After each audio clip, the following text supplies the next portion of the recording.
మత్తయి సువార్తమానం 21వ అధ్యాయం మొదటి వాక్యం నుంచి 9వ వాక్యం వరకు పలుమార్లు మనం చదివే ఉంటాం. ఇప్పుడు నేను చెప్పే మాట కూడా చాలామంది ఈరోజు వినే ఉంటారు. అక్కడ రాయబడిన మాట ఏమిటంటే 21వ అధ్యాయంలో ఆయన యెరూషలేములోనికి సమీపించే సమయం, జనసమూహం అందరూ ఆయన గురించి కేకలు వేస్తూ, దారి పొడుగుత బట్టలు పరుచుచు చెట్లు కొమ్మలన్నీ నరికి దారి పొడుగున పరిచిరి అని 8వ వాక్యంలో రాయబడి ఉంటుంది. గాడిద మీద ఆయన ఎక్కి యెరూషలేము వీధుల్లోనికి రావడం, జనసమూహమంతా కేకలు వేయడం, దారి పొడుగుతో చెట్లు కొమ్మలన్నీ నరికి ఆ రోడ్డు మీద పరవడం. 9వ వాక్యంలో నేను చెప్పాలనుకున్న మాట ఒకటి రాయబడి ఉంది. జనసమూహములలో కొందరు ఆయనకు ముందు వెళ్ళుచున్నవారు, వెనక వచ్చుచున్న వారందరూ దావీదు కుమారునికి జయం, ప్రభు పేరట వచ్చువాడు స్తుతింపబడునుగాక, సర్వోన్నతమైన స్థలములలో జయమని కేకలు వేయుచుండిరి. ఇక్కడ వారందరి నోట వచ్చిన ఒక్క మాట నేను మీతో చెప్తాను. ఒక్క 15 నిమిషాలు చెప్తాను, జాగ్రత్తగా వినండి. ఇది కూడా వర్తమానమే. ఈరోజు 2 వర్తమానాలు, జాగ్రత్తగా వినాలి. జనసమూహములలో కొందరు ప్రభు పేరట వచ్చువాడు స్తుతింపబడునుగాక అని కేకలు వేస్తున్నారు. ఆయన యెరూషలేములోనికి, ఆ యెరూషలేము వీధులలో ప్రవేశించినప్పుడు ప్రజలందరి నోట ప్రభు పేరట వచ్చువాడు స్తుతింపబడునుగాక అని యేసయ్య గురించి చెప్పబడుచున్న మాట ఇది. దేవుని బిడ్డలారా, కొంచెం జాగ్రత్తగా వినండి. దేవుని పేరట ఒక వ్యక్తి యుద్ధానికి వెళ్తేనే గొలియాతు లాంటి వ్యక్తి మీద జయం కలిగింది. ఇది పాత నిబంధనలో రాయబడి ఉంటుంది. ఆ ఫిలిష్తీయులు ఇశ్రాయేలీయులకు బహుకాలము నుంచి యుద్ధము జరగగా, ఇశ్రాయేలీయుల్లో చాలామంది ఆ గొలియాతును ఎదుర్కోవడానికి భయపడి కొన్ని రోజులు దూరం నుంచి చూస్తున్నారే తప్ప ఎవరు తనను ఎదుర్కోవడానికి వెళ్ళలేకపోయారు. తన అన్నల క్షేమ సమాచారాన్ని తెలుసుకోవాలని తండ్రి యొద్ద వర్తమానం తీసుకొని దావీదు తన అన్నల దగ్గరకు వెళ్ళినప్పుడు వారిలో ఉన్న కలవరాన్ని చూసి ఆ సైనికుల్లో కొంతమందిని అడిగారు దావీదు, ఏంటి మీరు కొంచెం ఆందోళనగా ఉన్నారు, కలవరపడుతున్నారంటే, ఒకరోజు కాదురా బాబు, ఇప్పటికి చాలా రోజుల నుంచి గొలియాతు మీదకు యుద్ధానికి వెళ్ళడానికి మేము భయభ్రాంతులకు గురవుతున్నాం అని దావీదుకు చెప్పినప్పుడు దావీదు అంటాడు, నేను వెళ్ళి వాణ్ణి ఓడించి మీ వద్దకు తిరిగి వస్తానని రాజుకు చెప్పారు. సౌలుకు కొంచెం ఆశ్చర్యం అనిపించింది. ఎవరు ఆ వ్యక్తి అంటే దావీదు, చిన్నవాడు, యుద్ధ వస్త్రాలు అన్నీ ధరింపజేస్తే అవేవి తనకు సెట్ కాలేదు. ఏమండి, ఇక ఒడిశలో కొన్ని రాళ్ళు ఏరుకొని గొలియాతు మీదకు యుద్ధానికి బయలుదేరాడు. గొలియాతు దూరం నుంచి చూస్తున్నప్పుడు తమ దేవతల పేరిట గొలియాతును దావీదును శపిస్తున్నాడు. వెంటనే దావీదు అంటారు, ఒక మాట రాయబడి ఉంటుంది అక్కడ, యెహోవా పేరిట నేను నీ మీదకు వచ్చుచున్నాను. యెహోవా పేరిటే నేను నీ మీదకు వచ్చుచున్నాను. సమూయేలు మొదటి గ్రంథం 17వ అధ్యాయం 45వ వాక్యంలో ఈ మాట క్లుప్తంగా వ్రాయబడి ఉంటుంది. యెహోవా పేరిట నేను నీ మీదకు. ఆ రోజు దావీదు గొల్యాతు మీద యుద్ధానికి వెళ్ళడం, గొల్యాతు తల మీద ఒక రాయి విసరడం, క్రింద పడడం, గొల్యాతును చంపడం, తరువాత తన తల తీసుకొని ఇశ్రాయేలీయుల సైన్యములోనికి వచ్చినప్పుడు ప్రజలందరి నోట ఉన్న మాట ఏమిటంటే, ఇశ్రాయేలీయుల దేవుడైన యెహోవా స్తుతింపబడునుగాక. దేవుని ప్రియులారా, ఈ మాట నేను ఎందుకు చెప్పానంటే, ఒక వ్యక్తి దేవుని పేరు వాడుకున్నప్పుడే అంత జయం కలిగిందే. మరి ఈ రోజుకున్న ప్రత్యేకత ఏంటో తెలుసా? సాక్షాత్తు ఆయన కుమారుడే ఈరోజు మన మధ్యకు వచ్చుచున్నాడు. ఇక మనం మౌనంగా ఎందుకు ఉండాలి? స్తుతించాలి. వాక్యం అదే చెప్తుంది, ప్రభు పేరిట వచ్చు రాజు స్తుతింపబడునుగాక. ఆయనే స్తుతికి అర్హుడు, ఆయనే స్తుతికి తగినవాడు. ఆయన మనం స్తుతించాలి. వారందరి నోట ఒకటే, ఈరోజు ఆయన మా మధ్యకు వచ్చుచున్నారు, ఆయన స్తుతింపబడాలి. ప్రియమైన దేవుని ప్రియులారా, ఒక వ్యక్తి దేవుని పేరు వాడుకున్నప్పుడే ఎంత జయము కలిగితే, మరి సాక్షాత్తు ఈరోజు ఆయనే మన మధ్యలోనికి వచ్చుచున్నప్పుడు, ఈ రోజున మన జీవితాల్లో ఈ ఒక్కరోజే కాదు కానీ ఎంతవరకు మనం దేవుణ్ణి స్తుతించగలుగుతున్నాం? నేను ఒక మాట చదివిస్తాను చూడండి.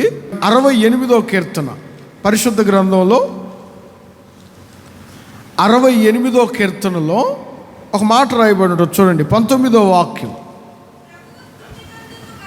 ప్రభువు స్తుతి నొందునుగాక. ఎందుకు? జాగ్రత్తగా వినాలి.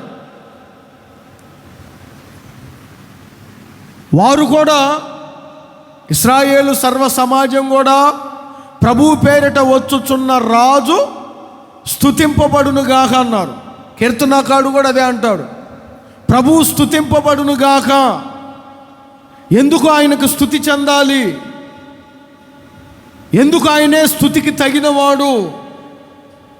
ఎందుకు ఆయనే స్తుతికి అర్హుడు?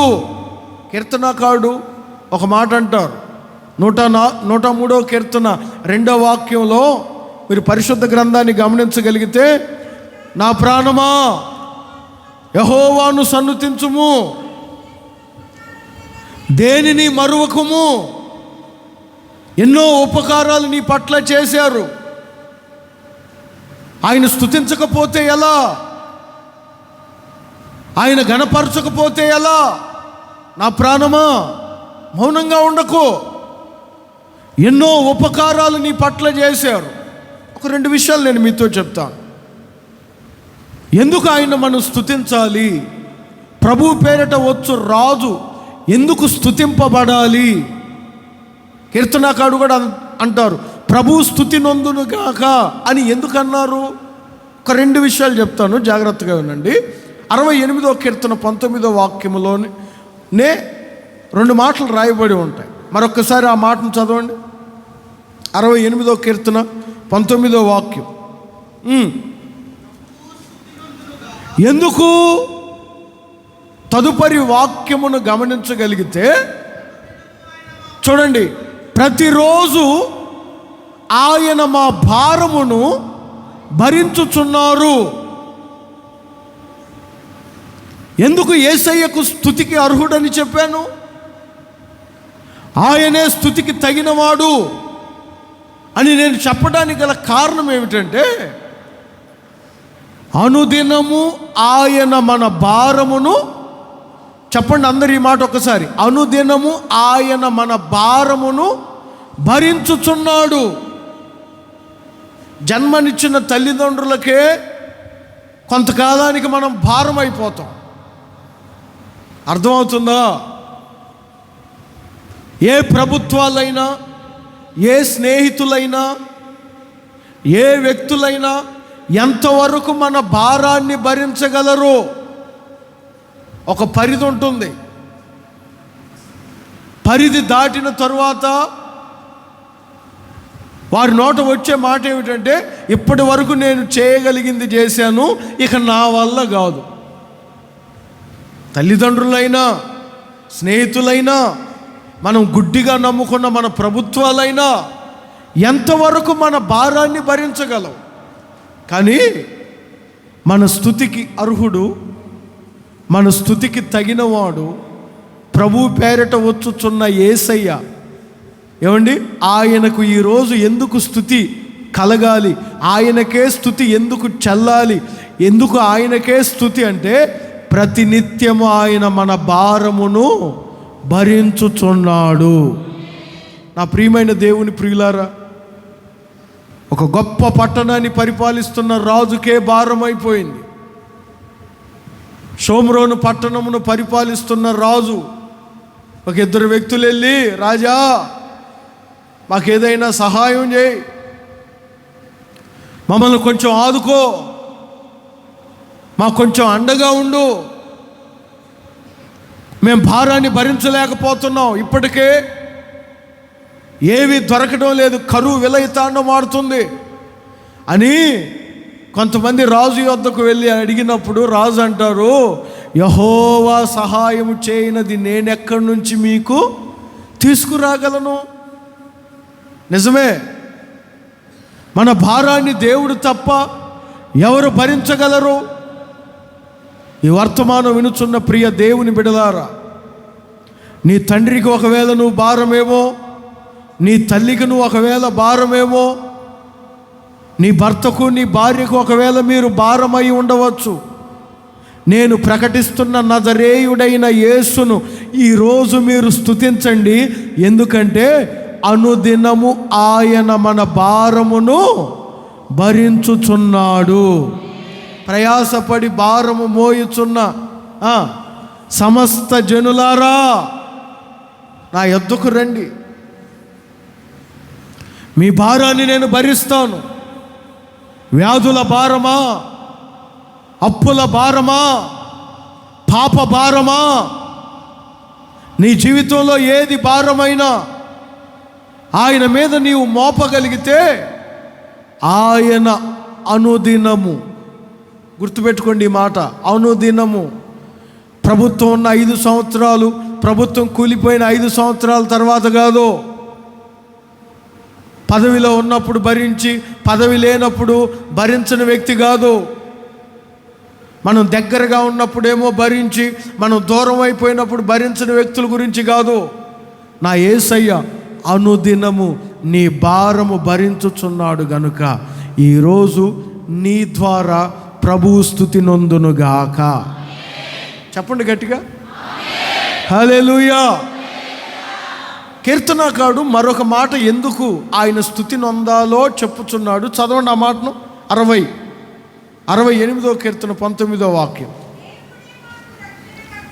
మొదటి నుంచి చదవండి ఒకసారి. గాక